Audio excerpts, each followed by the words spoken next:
মেঘ বলতে আপত্তি কি? বেশ, বলতে পারি।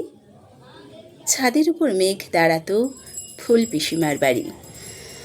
গ্রীষ্ম ছুটি চলছে তখন। তখন মানে কবে? আমার যদি 14, মেঘের 16-17 হবে। ছাদের থেকে হাতছানি দিত, ক্যারাম খেলবি আয়। সারা দুপুর কাহা তোকার ক্যারাম খেলা যায়।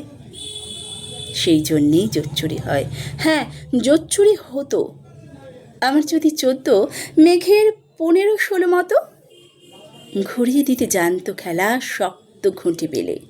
জায়গা মতো সরিয়ে নিত আঙুল দিয়ে ঠেলে। শুধু আঙুল, বোর্ডের উপর লম্বা ফ্রকের ঝুল। ঝপাং ফেলে ঘাঁটিয়ে দিত ঘুঁটির দিক ভুল। এইখানে না না না না না না ওইখানে, এইটা না না না ওইটা। ঝাঁপিয়ে পড়ে ছিনিয়ে নিল ঘুঁটির বাক্সটা। ঘুঁটিরও সেই প্রথম মরণ। প্রথম মরা মানে বুঝবে শুধু তারাই যারা ক্যারাম খেলা জানে। চলেও গেল কদিন পরে।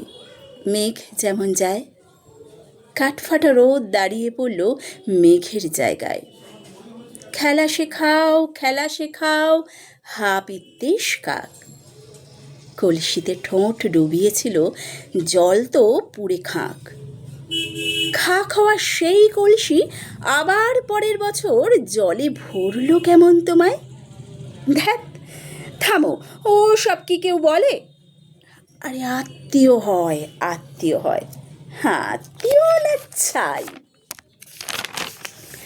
সত্যি করে বলো এবার, সব জানতে চাই।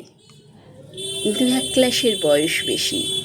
গ্রীষ্ম ছুটি হলে ঘুরেও গেছে কয়েক বছর। এই জানি সকলে। আজকে দগ্ধ গ্রীষ্ম আমার, তোমায় বলতে পারি। মেঘ দেখতাম ছাদের ঘরে, ফুল পিসিমার বাড়ি।